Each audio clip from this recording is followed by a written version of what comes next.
2020, we all remember the pandemics, and we risked, to have this year to end our received notions of public space and the suspension of public life to all the restrictions of COVID. But also now, in the early months of 2024, we see that public space is marked by recurrent protests in Europe and all over the world, with various demands across the political spectrum. There are young climate activists out there, local inhabitants of many European capitals, elders and farmers, all have claims and stakes over the environment and land, and many other things that are happening around us. Their claims at times become highly visible in public spaces. Now, we at the Competence Center on Participatory and Deliberative Democracy kicked off the research project in 2022 on the topic of public spaces for citizen engagement. We, in collaboration with 11 renowned scholars in this topic, and 2 of them are here today. It's Mathieu and Marleen. We are exploring the role of public spaces, both physical and virtual, in relation to public participation and democracy. So this project will introduce a conceptual innovation to understand democratic practices, especially participatory and deliberative democracy, by introducing a spatial perspective. Now, I was not supposed to moderate this panel. It would be my colleague that is in charge of this study, Ana Paula Coelho. Unfortunately, Ana Paula is in hospital, and so I'm taking her whole role. But I want to quote her.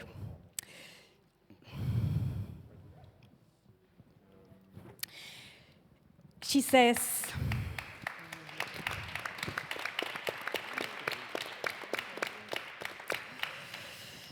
often, it is fundamental to understand that dissent and controversy are fundamental to democracy, and that public institutions should act within this feature and not see it as a fault to be corrected.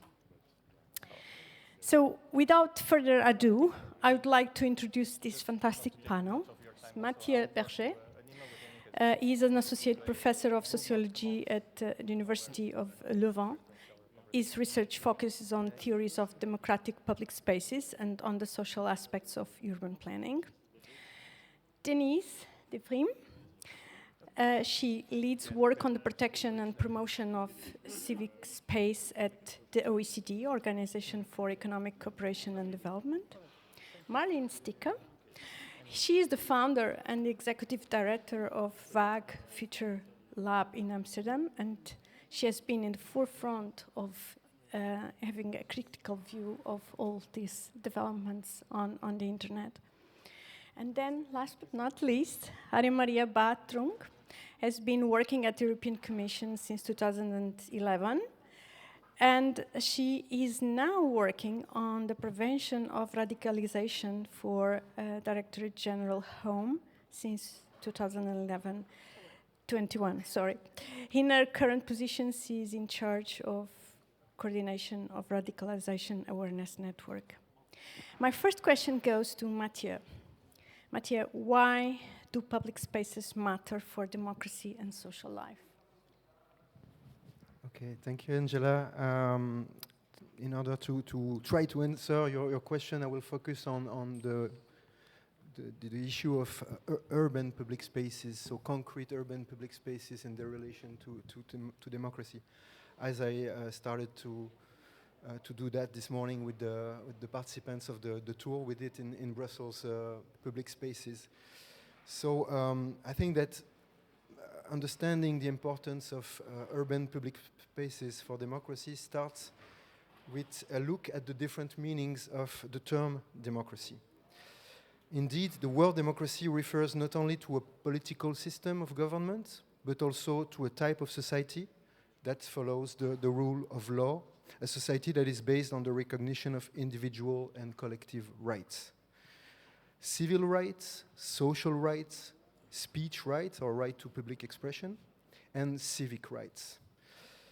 And the city as a whole, and more particularly the urban public space, are very important stages where these different types of rights are exercised, recognized, claimed, or sometimes transgressed or violated.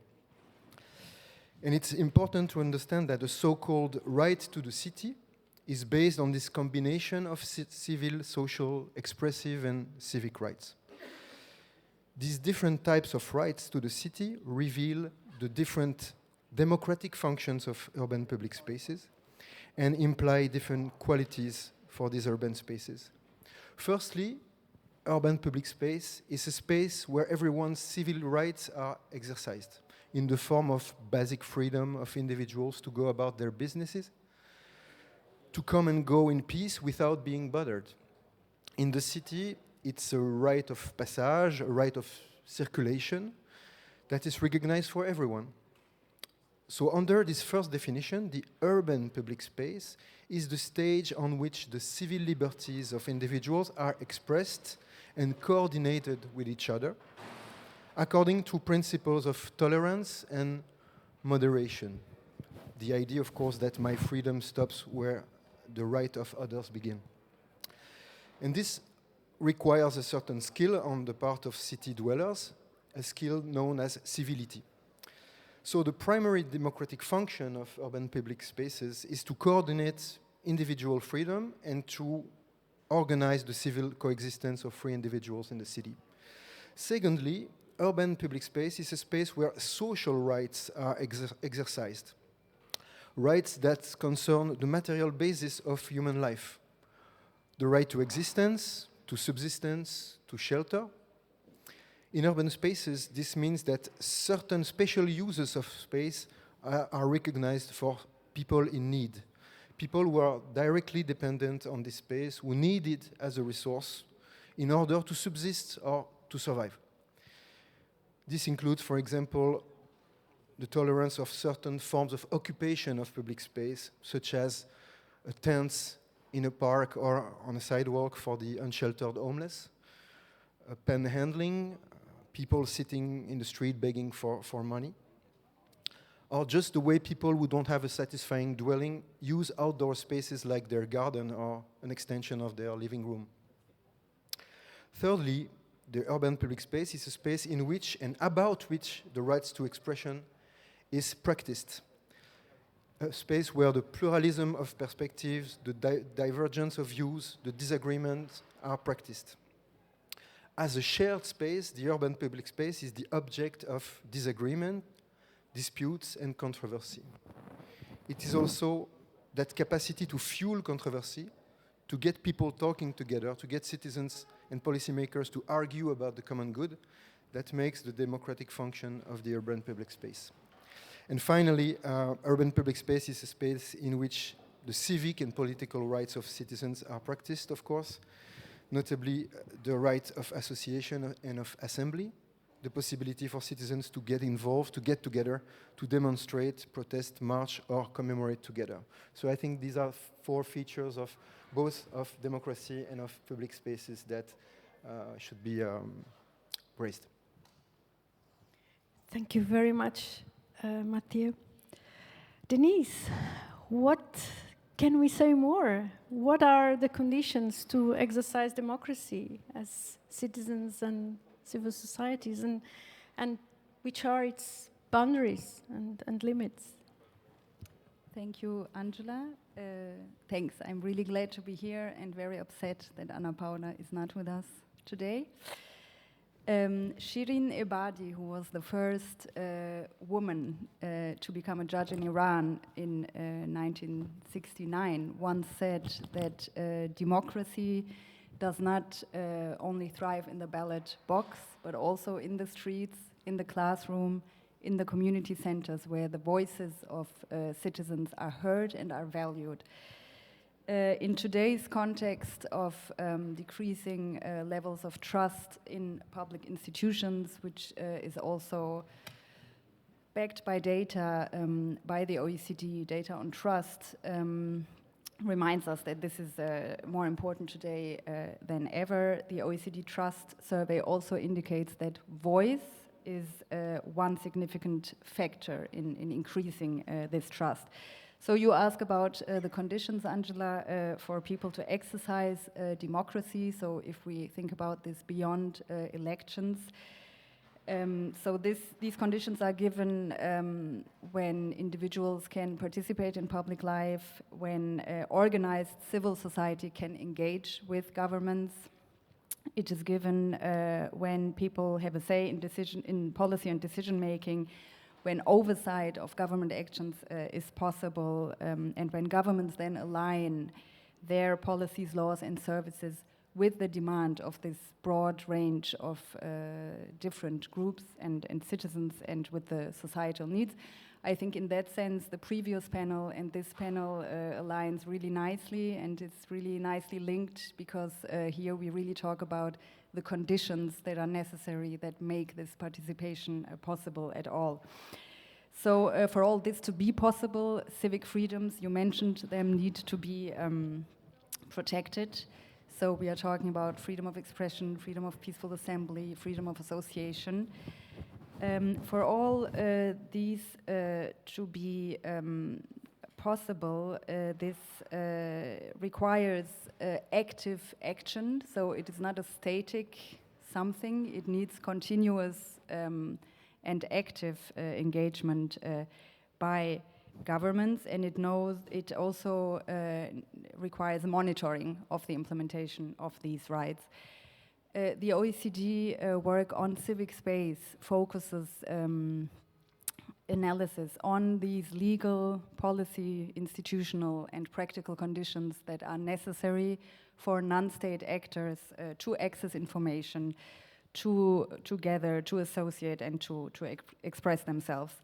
So the OECD surveys that are conducted with public administration on all of these issues, they assess these conditions, and they have revealed some critical insights into this enabling environment and the protection of these civic freedoms. So what we have seen through these surveys is that the legal frameworks in OECD countries and also in EU member states are strong. So all constitutions obviously enshrine these rights. However, when we go down to the detail or exception of these rights, there is still room to improve and to bring these legal frameworks into in line with international human rights standards. So just to give an example, for example, the right to freedom of assembly, obviously all constitutions in OECD countries generally accept this within the constitutions.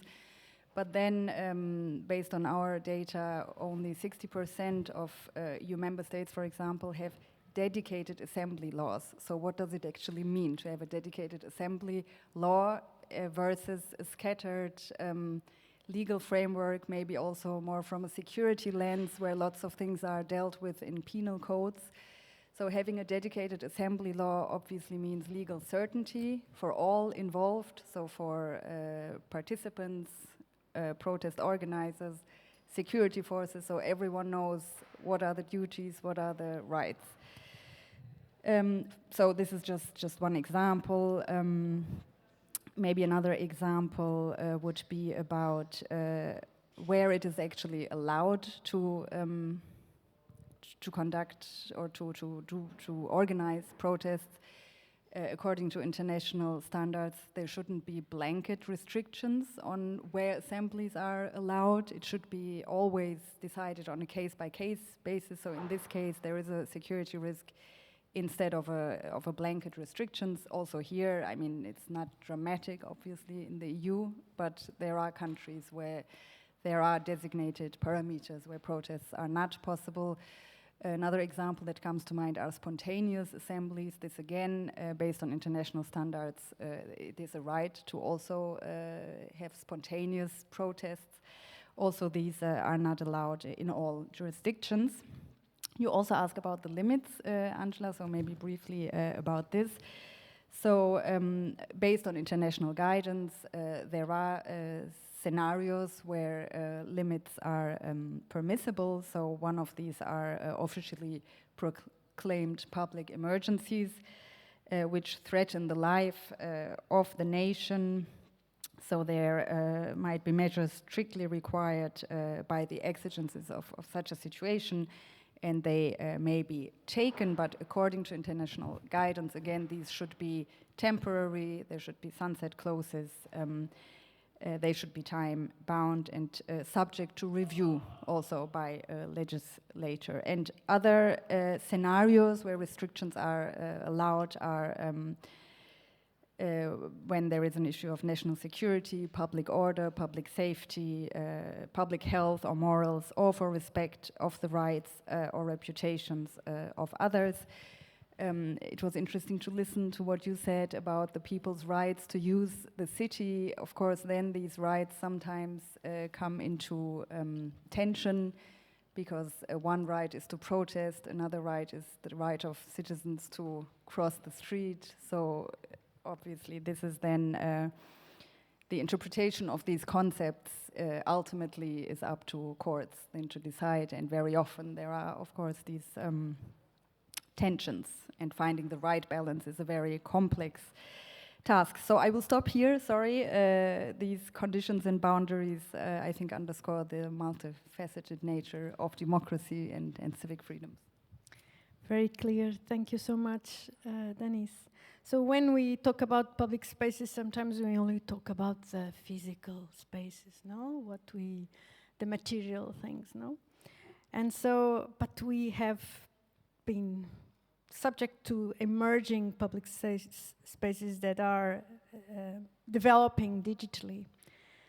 So, Marleen, which public spaces matter digitally, and when can we call them public, from your perspective?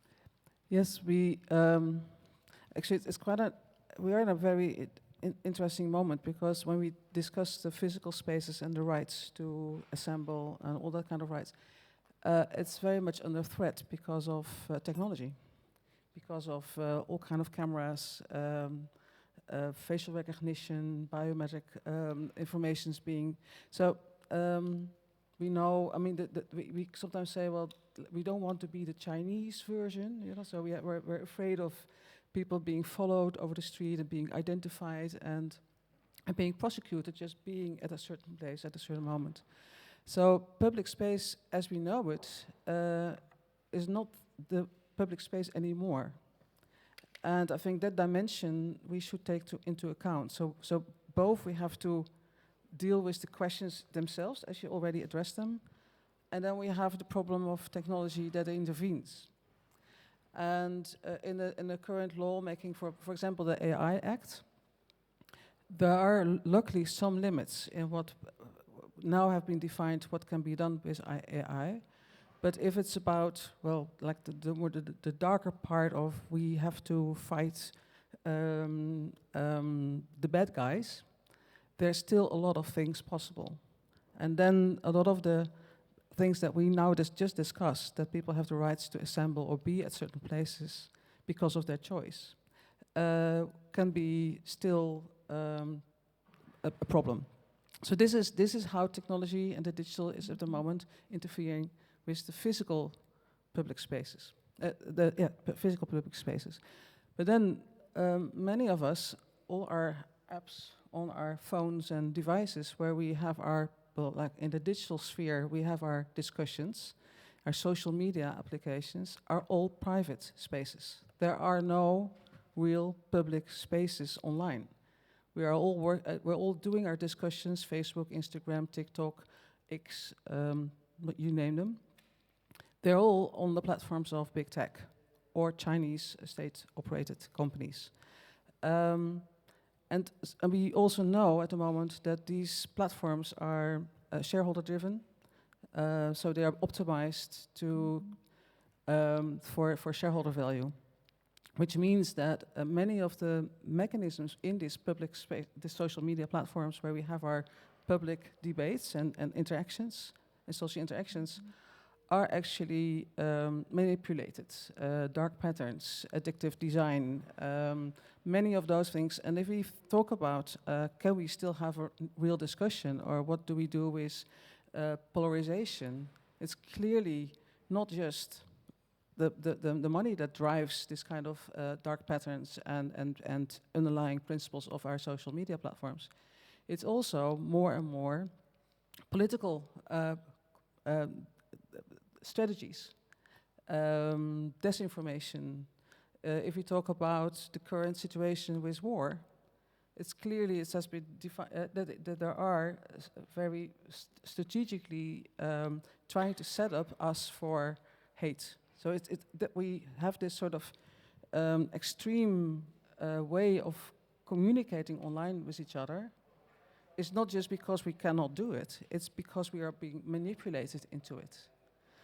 So I think we cannot discuss citizen participation or the relation between citizens and politics if we don't really understand what this does to our democracy, how it's undermining our democracy, or the whole idea of what a interaction, a social interaction is. And we also know that everything which happens online has an enormous effect on how we deal with each other in the physical space, and that definitely has a lot of impact on what we vote. So I think we haven't not even scratched the surface on what this is doing to us. So well, then we're fucked. Oh wait, that's not the word here to use. Then we are stuck. Sorry. But I think there is a way out. But then we have to take it really serious. And I have to go back because a lot of people believe that we are in this position, this situation, because it is the internet, because of the technology, we don't have privacy. Because of technology, all our data is being collected. A behavioral advertisement is necessary because it is the internet. But we can actually have other rules, and we can design the technology differently. But then we have to have these public values in our mind. Then we have to put these public values in the design of our platforms, in the design of the technologies that we use. And luckily, Europe has made a huge step with lawmaking, with the GDPR in 2018, with the Digital Markets Act, the Digital Service Act, the AI Act. Unfortunately, the ban on behavioral advertisement didn't make it in the parliament, but probably, hopefully, they will step up and make addictive design to forbid the addictive design. So there's still a lot to do on the lawmaking level. But we really need that, because if we don't have that in place, we cannot continue taking the digital social environment to really think that will help us in the future. One of the things that I want to mention here as well is that a lot of the public cultural spaces, like cultural libraries, cultural organizations, civic movements, are all organizing themselves on these same privatized, extractive platforms. So it's really crazy that we convene, that we organize ourselves in platforms that actually can use this kind of information to profile us, and to also put people under threat when they are too explicit or too dangerous to the state or to certain states. So this is really not a good way. So yes, we can, if we invest in technologies and in applications that have these public values inside, we can make a difference. And we can see that this start to happen, so you can Google yourself. I think any citizen organization should try to get out of big tech. That's the first step here. This is your responsibility, I think, as a public institution or as a civic institution or a cultural. When you have public values in your mission, please leave these platforms as soon as possible. But then also become participant or become part in moving away from it, but also invest and try and start to build the other internet, the next generation internet, for example. We have a very interesting gathering in the Netherlands called Public Spaces. What's in the name? We just had a conference 2 days, which was specific on this topic. It's like, what kind of digital public spaces do we want? How can we bring all our efforts and all our knowledge together and make it happen? So you can, in this moment, you can in Google, you can use Nextcloud, you can use Signal, which is encrypted and end-to-end. You can start to use Matrix. You can move away from X and go to Mastodon. You can move away from YouTube and go to PeerTube. So this is a movement I think we have to make, and I think this again is a movement that is where citizens and public institutions should go hand in hand. I think this is something which should be one of the main things. If we take this serious, then the digital part should be at the center of our attention, and we have to put our money where our mouth is. So we developed as Waag this notion of the public stack. So, for example, that you want to have, on all the levels of the technology, you want to be sure that there are public values inside, if it's the operating system or the hardware, or the applications that you use, or the underlying data commons, data storage effects. And so it is actionable. You can actually really put an action to these words. So I think to bring that together, I think to have, if we want to have a societal democracy, I think in the end, we need first a societal democracy, where societies and social and civic actors can take responsibility for certain parts of our societies, not because they get some of it from central governments, but because they are the core. Like education, many of the education institutions, the schools are foundations. The state gives money, but they're still civic organizations. So Mintzberg calls this the plural sector. So we have to make this plural sector but stronger. But that means that we also have, if we want to have a good conversations, if we want to have a good participation from society, we also have to put these cultural organizations, societal organizations, and strengthen them in their position in the digital. So if we should have the moderation being defined by Mr. X, moderation should be something as a responsibility for all of us. And I think with the federative internet, which is Mastodon is one of those examples of it, that is really a way to go. And I think so we have some of these early steps into internet that we could trust and really can foster public spaces. Thank you very much, Marleen. I suppose probably we also need some training on how to go from one to the other. But Marleen said something at a certain point that we don't know yet what the effects of these are. But one of the effects, for sure, is radicalization. And my question to you, Arya-Marie, is where does radicalization take place, and where does its prevention take place? Thank you. Thank you. Thank you. Is it working? Yes. So radicalization takes place everywhere. This is bad news. It takes place on the street, in schools. It takes place within families, through a relationship. It also takes place in prison, unfortunately. And it also takes place in any close community. Whenever you get the us versus them, this is a sign of radicalization. But the good news is that prevention also takes place everywhere. So at the Commission, we do not have a prerogative to work on radicalization because it is a member state's competency, but we do have a network, which is the Radicalization Awareness Network, which will change its name next week into the Knowledge Hub, but where we work with frontline practitioners, policymakers, researchers, and what we are trying to do is gather best practices in a platform in order to exchange. And what we see from them is that they go exchange, and for instance, for schools, we had a webinar in order to help teachers to fight polarization in the classroom following the Israel-Hamas conflict. It was very difficult for teachers to teach some certain parts of history. So in order to rebuild the dialogue, we helped them. We developed toolkits and so on. So this is a form of prevention. Obviously, for prisons, you will have mental health workers, social workers, the host community that will receive the person when they reintegrate society that will get involved, local authorities. For every form of radicalization, you also have a form of prevention. This is what we are trying to do. One of the main forms of radicalization is the online radicalization, just like the last speaker mentioned.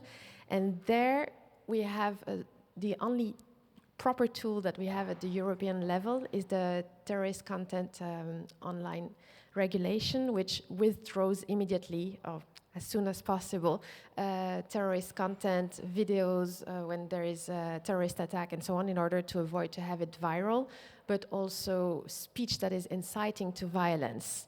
For the online radicalization, you also have practitioners that are working online in order to reach out to the vulnerable populations.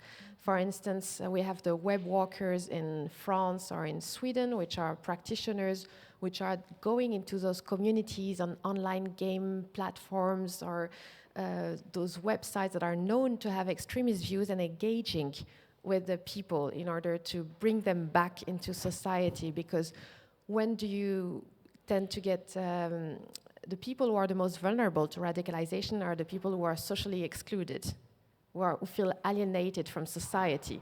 So this is why it's important to bring them back into the main society, to fight polarization. And through this, it's also through the EU values, I would say. How do you address this? By teaching the values, making them understand that there is another way than violence and intimidation, then dialogue is still possible. And so rebuilding these societies, for member states, we have strategic communications, and strategic communications will consist in deconstructing the narratives, because there's always a narrative on any form of radicalization, even if it's a self-made radicalization, because now you don't have only jihadist or right-wing extremism, you have plenty of forms, a plethora of extremism, and you can make your own à la carte, just going online and, oh, I like this idea, and the algorithm will feed you. And so the idea is to deconstruct these narratives, to destigmatize, and also to depolarize society so that you can establish again the dialogue. So this is it for me. Excellent. But I have another question, a follow-up. Where do we draw the line between, the radical citizen and the critical citizen? Where do we draw that line? So this is a tricky question. As I mentioned, the European Union does not have the competency in this field. So we don't even have a definition of radicalization. We have a working definition, which I will read to you. It's a phased and complex process in which an individual or group embraces a radical ideology or belief, and that accepts, uses, or condones violence, including acts of terrorism, to reach a specific political or ideological purpose. And I will add to this that you have two levels of radicalization. You have the cognitive radicalization. This is when an individual adopts some ideas. And then you have the behavioral radicalization, where they are ready to engage in extremist activities, into violence. And this is where we draw the line, basically. It's when there is violence, call for violence. And then every member state have their own legislation, interpretation. As I said, for the Commission, we have our tool is mainly an online tool, working with the internet platforms, with the national authorities to immediately remove content, because we have also noticed that this is not only happening in France, it's cross-border. You have some interference also from foreign states, as was mentioned, the disinformation. So all of this is contributing. So this is where the EU value is necessary, because alone you cannot fight it. It's a whole society, EU level approach that is needed. And a radical citizen no, not a radical, sorry, a critical citizen is healthy for society, as to take the quote of Paola. It is because this person still believes in democracy, still believes in the debate. They engage, they want to exchange ideas. They may not share your view, but they will not try to threaten you. They will not try to intimidate you. So the problem is when, for instance, we have this, following the COVID, there were many people who were anti-vaccine, okay? And then it turned into another movement of anti-establishment. And where we draw the line is when you start attacking doctors, because you're against vaccines, when you start threatening your mayors, the public authorities. This is where the authorities draw the line. And we have some good examples at the EU level of some member states working with the police whenever there's a demonstration on very sensitive topics, working with both communities, trying to establish a dialogue so that doesn't turn into violence, so that both parties can express their concern, demonstrate, and still have a constructive dialogue because they've been reaching out to the leaders of each community. Very clear, Arya-Marie. I'm now going to turn to Deniz again. What I would like is that you keep your intervention short, because I really want to open to the audience, okay? So, Deniz, just linking to what Arya-Marie said, what kind of concerns exist today? Oh, sorry. Oh, Lord. I got frightened. All right. What kind of concerns exist today for the exercise of civic freedoms in the European Union, and what can governance do to tackle these concerns, and how OECD can assist those governments? Okay, so the challenges to all the civic freedoms and rights we talked about are, of course, manifold, and I think it's important to mention that they are not static and they evolve. We've heard about the digital element of all of it. So challenges range from activists and journalists that are more and more endangered by vexatious lawsuits. For example, we are hearing a lot about this in recent years, so-called SLAPs that aim to silence and harass and intimidate activists and journalists. Challenges exist in the online sphere, we've heard about it. Challenges exist in the form of threats and harassment of human rights defenders. Challenges exist for civil society organizations, organized civil society that work on specific issues such as migration or the climate crisis. So specific types of topics face an increased pressure. And challenges also exist when it comes to guaranteeing the right to protest, for example. We've also heard about this. So the data gathering that we undertake on these issues at the OECD has shown one thing, and this is that there is no country where we have seen a whole of government approach, if we call this civic space, all of this, the protected civic space. So we haven't seen anywhere cross-sectoral, cross-ministerial, whole of government approached. So there are important and good initiatives. We've gathered lots of good practices on different elements of civic space, but these happen in parallel, siloed, so there is no coordination within public administrations on measures to protect civic space. And I think this is the starting point where we have to start. Another element that we've seen again and again is that there is no systematic impact assessment when it comes to unintended consequences of new legislation. So there is a new emerging legislation that has consequences for civic space, for civic freedoms, for the CSO sector, and this is not assessed. So I've mentioned that there is a growing number of good initiatives also. We usually hear about the how civic space is shrinking, which is absolutely true, but at the same time, so no country is a monolith. At the same time, in one and the same country, there might be worrying things happening. In another ministry, it might be an innovation to protect civic space.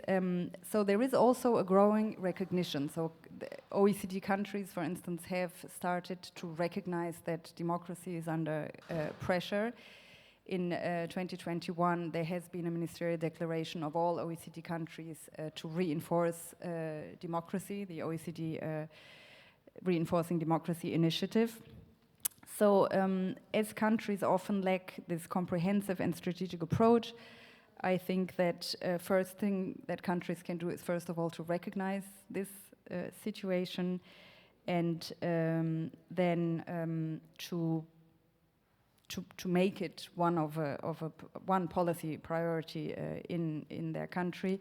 It is also crucial that policies, laws, and institutions then are fit for purpose. So the impact assessment. And then a very crucial point is the monitoring of all this. And I would like to just stress this final point of monitoring how civic space is protected in practice. I think this is not really done yet anywhere. So this would include collecting and disclosing open and accessible data, including on issues such as more transparency around protests. So how many of notification requests are denied? Why are they denied? Is this data public? What about injuries on both sides during protests? Is there accessible open data on this? Can a citizen access all of this data around these issues? So I think this is where we try to help. The OECD is constantly trying to improve its measurement, to ask questions to governments that we know they will not be able to respond to because this data is not gathered, but trying to raise this awareness of maybe that it might be useful in the long run to start gathering data on dismissed slap cases, on injuries during protests, etc., etc. Very good strategy, I would say. Mathieu, how can institutions take stock from what happens in the public space and public sphere in a more general way? Okay, well, it's a very broad question, but I had prepared something a bit too theoretical, I believe, so I will just use two examples from my fieldwork. I think that talking with you and with Ana Paola, I'm interested to notice that there is an increasing attention to the problem of listening and institutional listening. Until recently, the limits of democratic participation have been interpreted as an issue and as a problem of speech competencies from the citizens, as skills to speak in public, to develop an argumentation, a rational speech, and so on. I think that we start to realize that there is an issue on the end of the production of speech, but there is also a concern about the capacity to listen, and so the receptive aspect of democracy. So of course you cannot just decide to listen to people for it to work and to suddenly understand people. This is also a very hard skill to develop, and it has its own requirements. So there are issues of attention and perception that I would like to stress. So on my first field, it's located in the US. It is the City Council of Los Angeles. I've been following the sessions of the City Council of Los Angeles for the last decade, and they're very particular because, as you might know, in the US, they're very open to public comments. There are very maximalist laws about the possibility, the technical possibility for citizens to speak and to produce public comments to their municipality. So in Los Angeles, basically, 3 times a week you have a full hour of public comments produced by citizens, and 90 to 95% of these public comments are basically radical comments. So produced by people known as gadflies, who come to the meeting to scream insanities, to insult their council members, to make jokes, to produce hate speech, even ironically, but just to to shock people. And this is actually what the democratic interaction has been reduced to. It's just pure insanity and radical comments. So the problem is that sometimes people come to the city council with radical concerns that are reasonable and that should be expressed in a radical way or in a strong way, maybe, and that there is a conflation between the radicals and the criticals, as you just said. And they're just not this attention anymore for what people are trying to express. Officials are fed up with this constant aggression and not able anymore to distinguish the necessary and reasonable anger coming from the critical citizens. So I believe that even in those apparently meaningless public comments where people go off and go crazy to their city council, there are things to interpret on a symptomatic level, and maybe the fact that yes, conditions are not gathered anymore for civic engagement to be possible, and that's very concerning.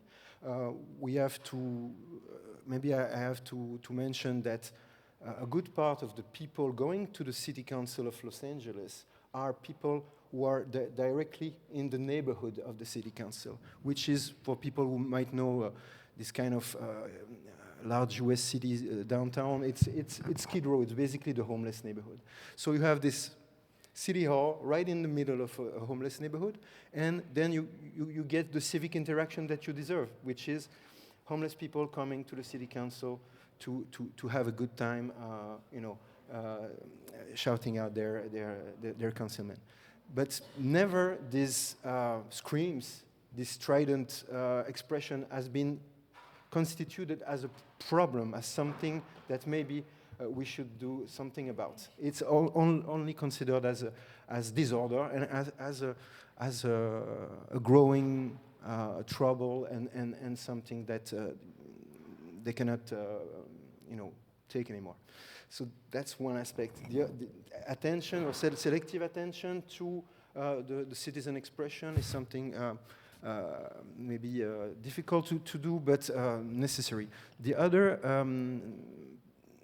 requisite for a possibility to listen to the citizens is the possibility to share a certain common ground on an existential level.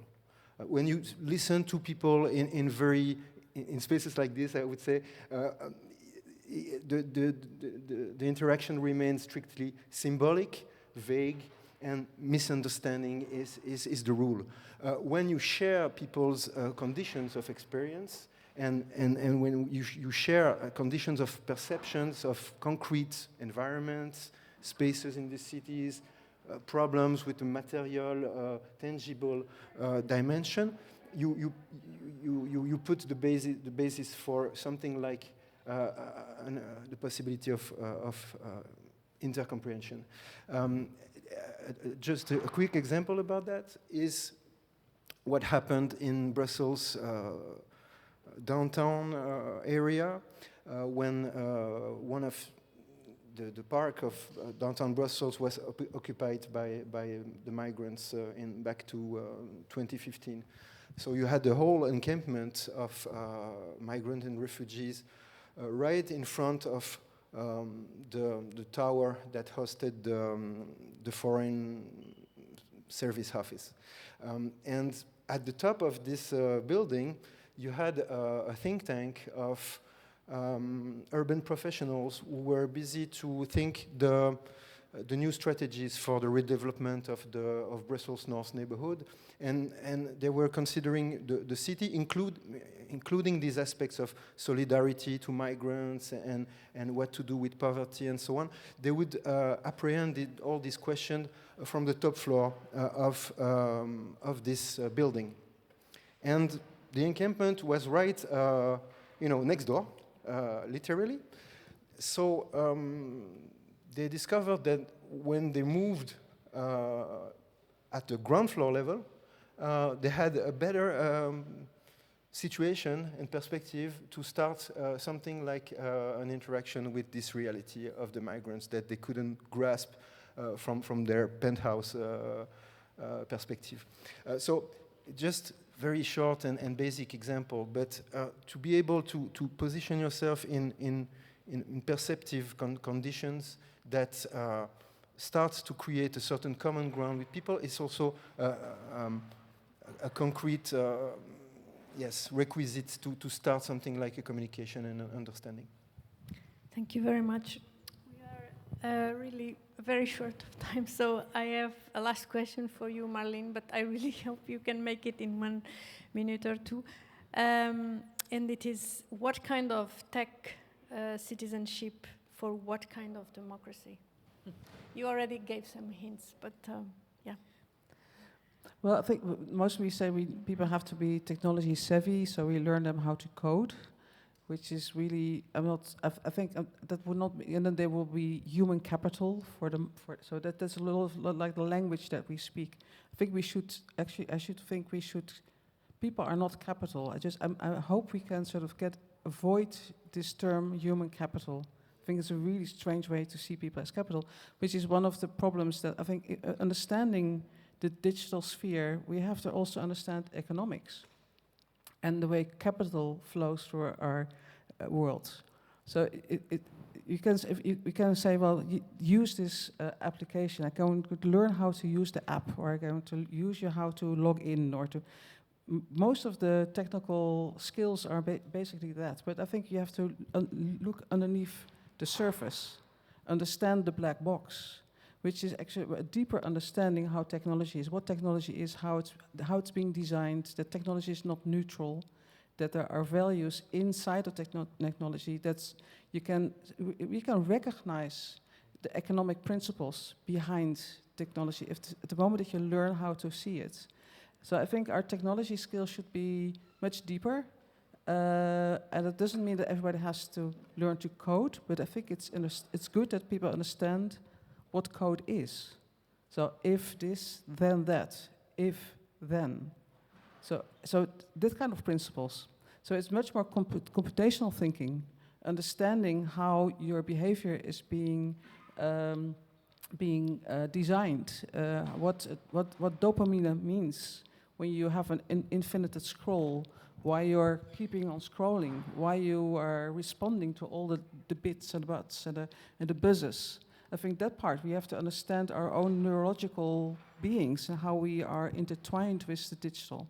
So many of I think our technology, our understanding of technology should be much broader, much more cultural, much more philosophical, much more economic. And what we are very much strong, very much in maker education. So when people start to make something, they really start to understand it. So I think we should not try to make people good Microsoft developers, we should make them makers.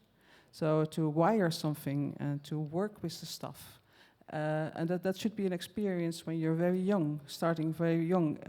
Not to go away with the iPads in school, but start to make some hardware connection. So I think there's a lot of ways to go for it. And one of the last things I think what we really have to learn, and this is, I think you're already mentioning some of the things like learning how to listen. I do this Socratic dialogue sessions where one of the rules in our discussions is that you're have to be able to repeat what the former speaker said. And this is amazing. It's a very small rule. But the moment that you introduce that, like if we would have introduced it today, and you would say, can you repeat what you said? Oh my God, I didn't listen. I was only busy thinking what I will say. So this kind of little rules, little small rules in how we have dialogues could mean an enormous difference. And I think if we understand what moderation is, instead of sort of outsourcing it to Elon Musk, but if we learn what moderation is in the digital, what a good conversation is, what a polite conversation is, what a constructive conversation is, but we don't learn that. We just take it for granted that everybody's no, the young people, they already know. They know it better than us. No, it's very complicated to have a very constructive online discourse. So I think also that kind of skills we should learn it ourselves. We should take, and moderation is something journalists step out of this game because they think, oh my God, all these terrible things happening on my platform. Cultural institutions are not there. They have not a position at the moment. They have sometimes the space to moderate a debate, like the Bali, like these debate centers. But they have no presence in the digital.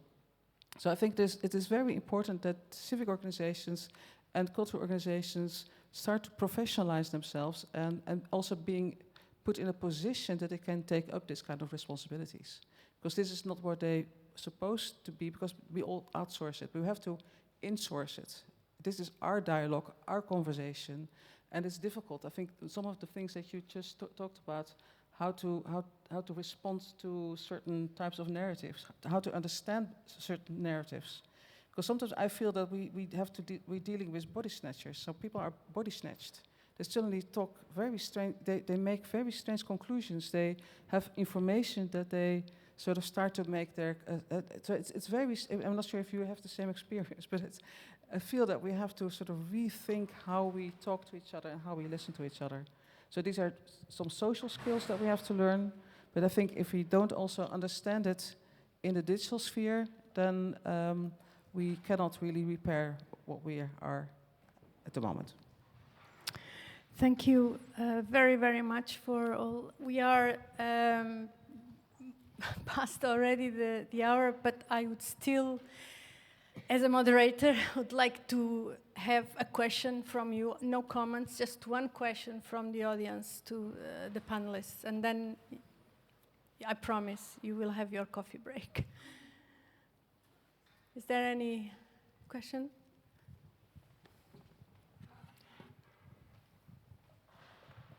Thank you very much. It's a very simple question. First of all, I really loved this session. I really enjoyed it. Thank you. I'm a teacher myself, and I actually tried finding this tool to cope with hatred in classroom, because this is radicalization, because this is something which we're seeing more and more. Can we access this tool still? It was a webinar, and then there is a toolkit for families on how to deal with a radicalized person in your family circles. But during the coffee break, I can show you on the website.